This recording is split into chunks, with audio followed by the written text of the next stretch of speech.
Bismillahirrahmanirrahim. Assalamualaikum. Jangan lupa like, comment, and subscribe. Bye. Wa innama yahsulu lahu dzalika bi ayyastahdira annallaha yarahu. Murakabah itu muncul kalau kita menghadirkan di dalam hati kita itu Allah Subhanahu wa taala. Nyo Allah kagak pantau lu nyo. Dengan apa kita tahu? Dengan hati kita, Pak. Lain tidak bisa. Ya. Umanyo hati berbuat kotor, tak bisa mendeteksi Allah. Ketahuilah Allah sedang memantau. Kalaupun hati ini tidak bisa memantau Allah. Jadi untuk apa kita berzikir? Jadi kita berzikir untuk pegeli hati, Pak. Untuk kasih bersih hati, Pak. Untuk apa kita salat? Untuk pegeli hati, Pak. Untuk apa kita bayar zakat? Untuk pegeli hati, Pak. Intinya satu. Supaya pribadi ini mengenal siapa yang menciptakan dia. Supaya pribadi ini tahu siapa itu Allah Subhanahu wa taala yang disembah selama ini. Kenapa? Dengan hatinya. Tapi kalau hati kotor, maka membuat seorang itu terhijab dengan Allah, Pak. Terhijab dengan Allah.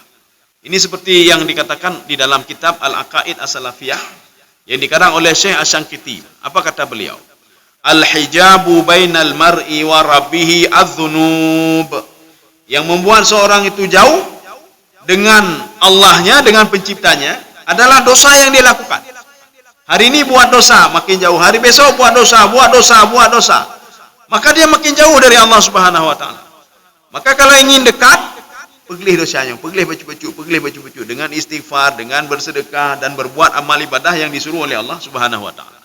Baca Quran dan lain sebagainya. Ketika nanti sudah tidak ada lagi penghalang, maka seorang begitu dekat dengan Allah Subhanahu wa taala.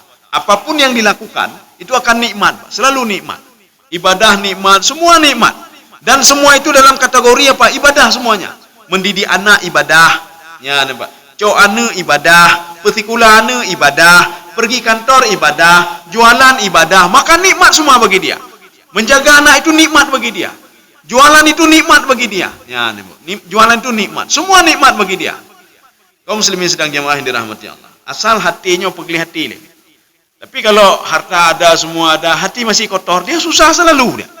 Kesini susah, mendidik anak susah, keluar rumah susah, jualan susah, pergi kantor susah, semua susah. Kenapa? Intinya di hatinya. Hatinya yang kotor. Maka kalau tidak ingin mau susah, bersihkan dulu hatinya, bersihkan hatimu. Supaya apa? Muncul keikhlasan dalam beribadah. Membersihkan hati itu makanya dengan cara murakabah. Ya, dengan cara murakabah. Kita artinya apa? Allah selalu memantau kita, maka baik ghibah ke gau. Katanya selalu dipantau oleh Allah, maka baik sum'ah dalam ibadah. Kita selalu dipantau oleh Allah, maka jangan ria dalam beribadah. Ketika penyakit ini kita hilangkan, maka nanti ikhlas itu akan muncul di dalam hati ini. Oke. Kalau kita sudah menghadirkan Allah, hati ini sudah melihat Allah, zala anhu syu'ur bin nas. Maka di dalam hati ini untuk tergantung kepada manusia tidak ada lagi, hanali. Karena semua sudah tergantung kepada Allah yang menciptakan tubuh ini, yang memberikan rezeki, yang menghidupkan, yang mematikan, yang memberikan mudarat, yang memberikan manfaat. Maka kalau dia sudah menghadirkan Allah, murakabah kepada Allah, maka keterkaitan dia dengan seorang hamba itu tidak ada lagi. Biasanya kan begini, hai lelaki tolong, mbak sipulan lelaki tolong, mbak sipulan lelaki tolong. Menyona pun lelaki tolong mbak sipulan, itu tergantung sama makhluk namanya. Seorang yang sudah terbiasa tergantung dengan makhluk, dia tidak teringat lagi kepada Allah. Yang Allah lain nemboi pedung kayak pebun. Ya, enggak teringat lagi dia kepada Allah Subhanahu wa taala. Dia tidak teringat lagi pada hal gaib. Yang teringat apa? Hal-hal yang nampak-nampak saja. Ini saya sedang susah, Pak, tolong saya. Bapak saja yang bisa menolong saya. Itu berarti murakabah belum ada dalam hati dia. Tapi ketika dia punya masalah, dia ambil wudu, dia salat, dia berdoa kepada Allah. Nanti akan diberikan jalan keluar melalui orang lain. Ya. Kalau tadi kita minta kepada orang lain, belum tentu ada jalan keluar, Pak. Belum tentu ada jalan keluar. Ajak Pak Tipulan, tolong siat. Kenapa?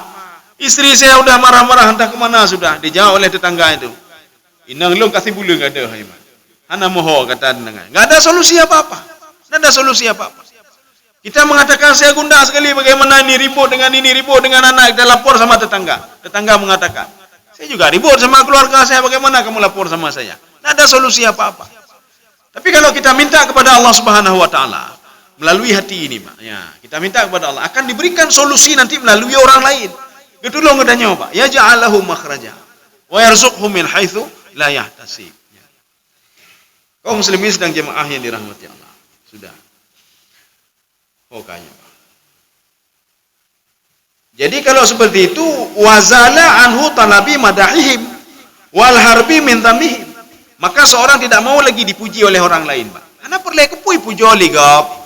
Kalau sudah ada sifat dipuji oleh orang lain, kita merasa apa? Ini kalau enggak bersedekah, enggak dipuji, enggak enak rasanya. Ya, ini berarti murakabah belum dalam hati, Pak. Keikhlasan itu belum ada. Maka di dalam kajian ini kan selalu terkait satu sama lainnya. Kalau seorang tidak murakabah, maka tidak muncul ikhlas dalam beribadah. Kalau tidak muncul ikhlas, maka kenikmatan beribadah itu tidak ada, Pak. Tidak ada kenikmatan beribadah. Kalau tidak muncul ikhlas itu. Maka kenapa seorang menikmati goes-goes dan nikmati, Pak? Itu melalui tahapan-tahapan, bukan langsung beli sepeda dan enak naik sepeda, tidak. Dengan latihan-latihan dulu. Terakhirnya apa? Rupanya nikmat naik sepeda, Pak.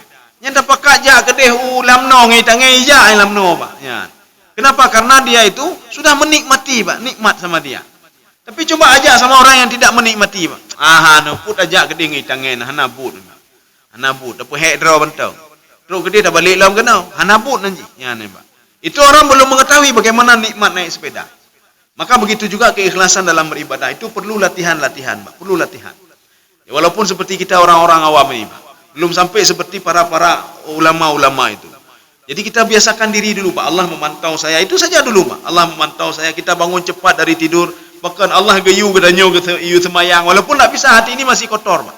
Pelan-pelan kita bersihkan. Pelan-pelan kita bersihkan. Dan kita minta kepada Allah, berdoa kepada Allah. Seperti doa Rasulullah sallallahu alaihi wasallam. Apa doa Rasulullah?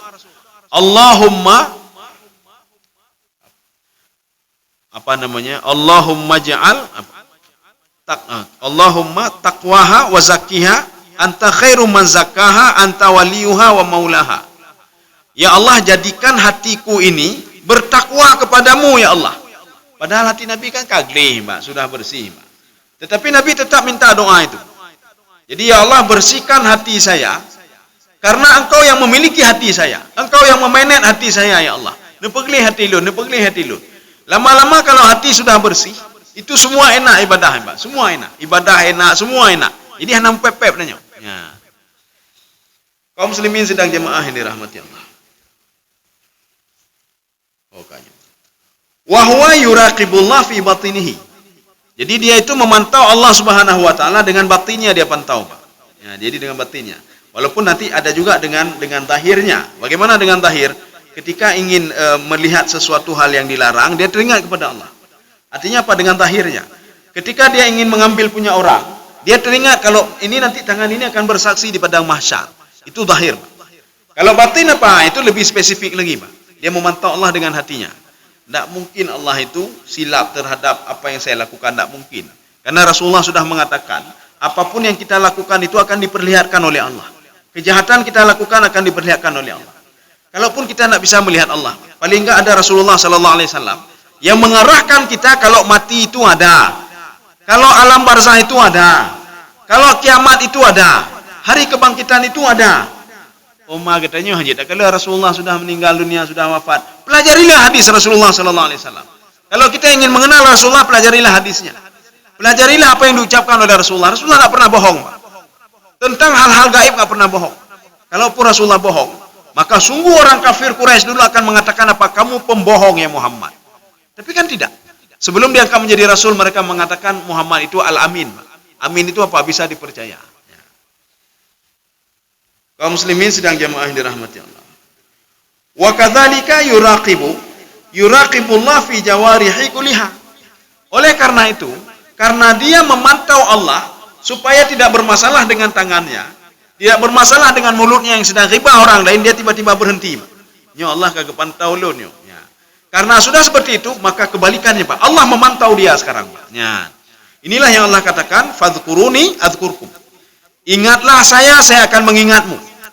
Ketika kamu merasa kamu saya pantau, maka waktu itu kamu betul-betul saya pantau, kata Allah Subhanahu wa taala. Ada di dalam sebuah ayat Al-Qur'an, alladzina jahadu fina lanahdiyannahum subulana. Ya, Pak.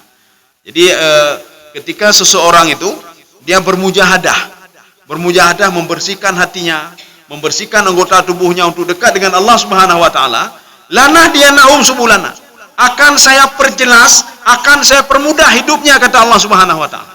Saya permudah hidupnya. Tetapi dengan syarat, ya, dengan syarat alladzina jahadu fina.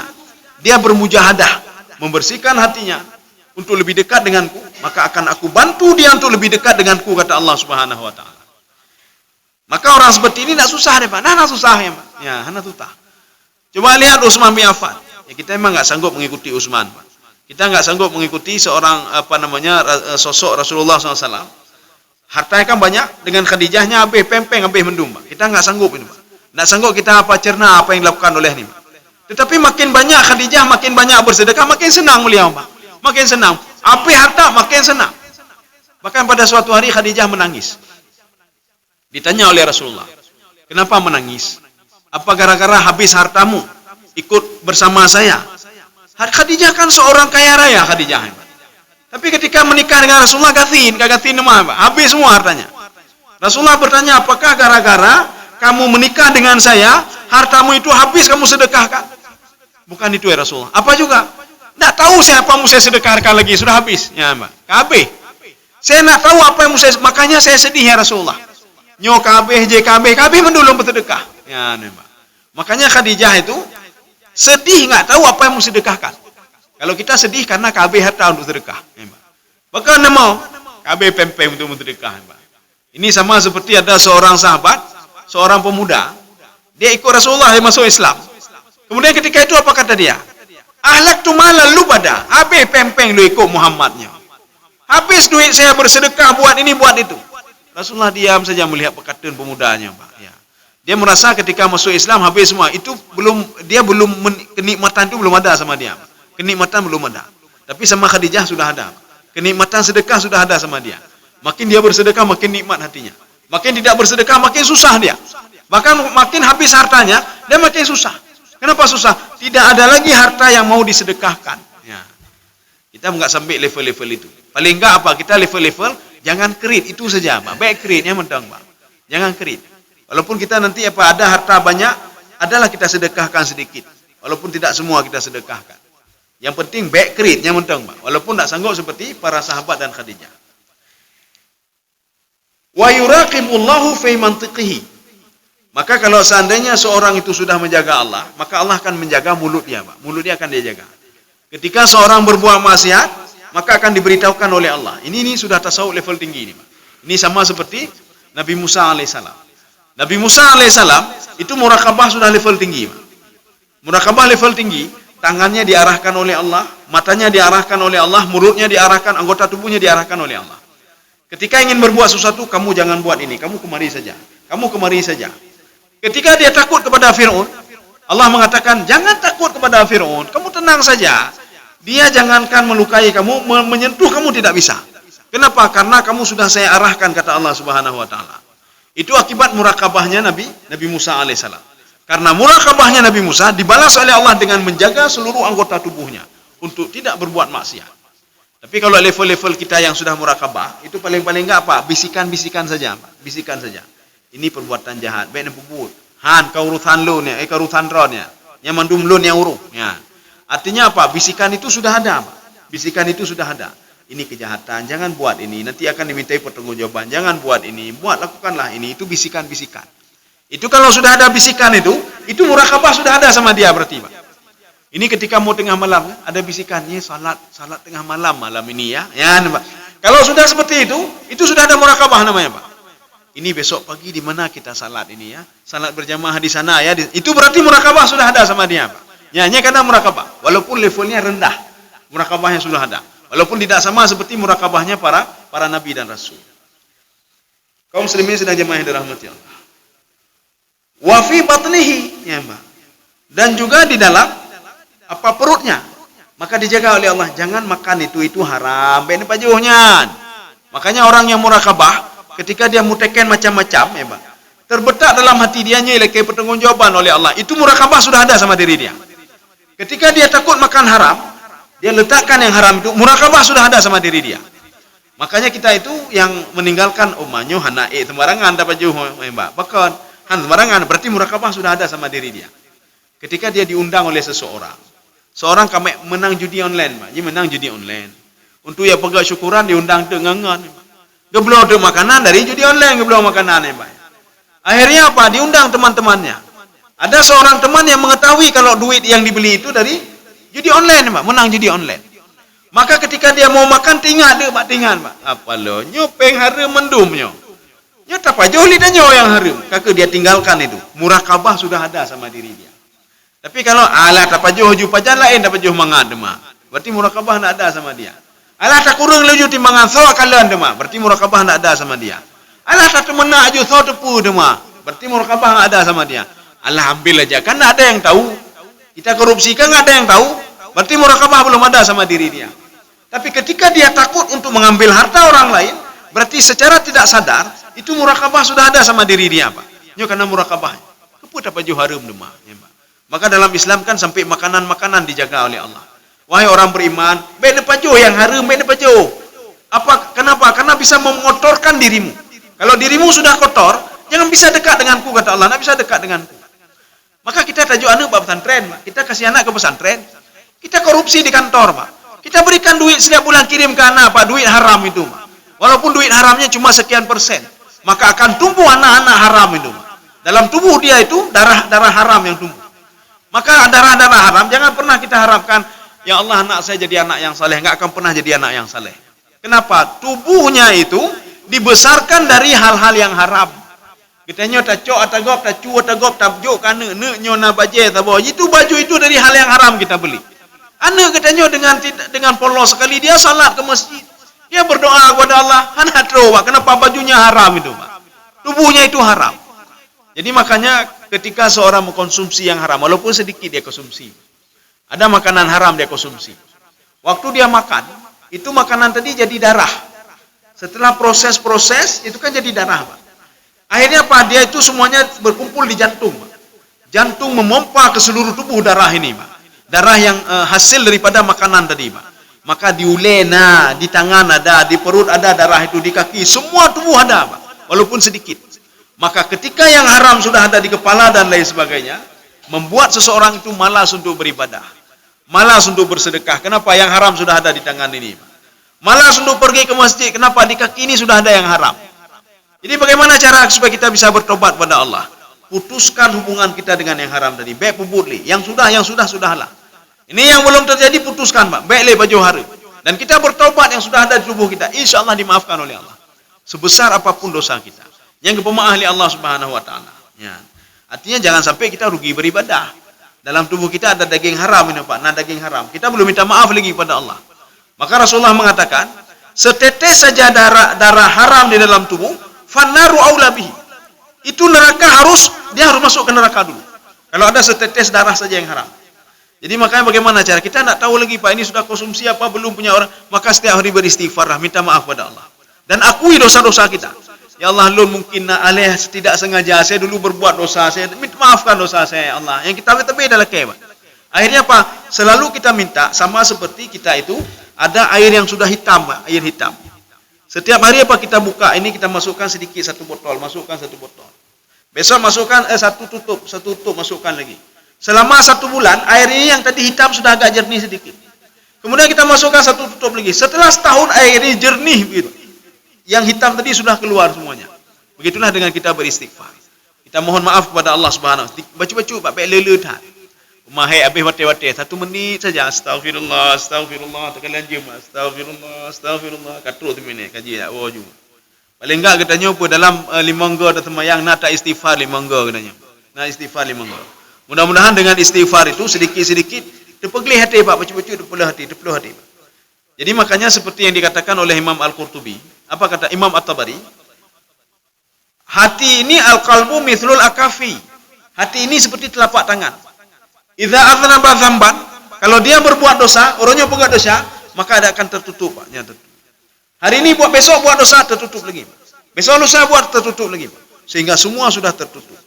Kalau sudah tertutup semua, hanya kita pegat leh, maka dia malas beribadah, malas ini, malas itu, semua malas dia.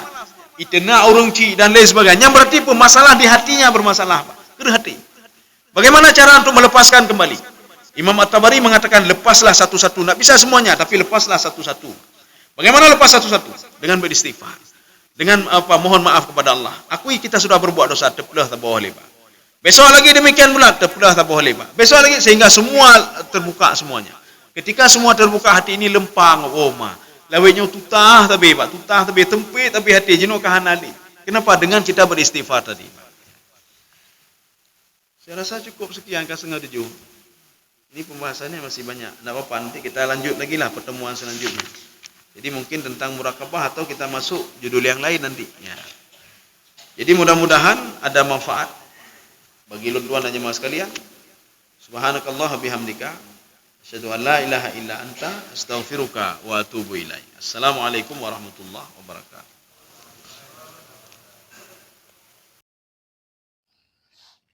Terima kasih.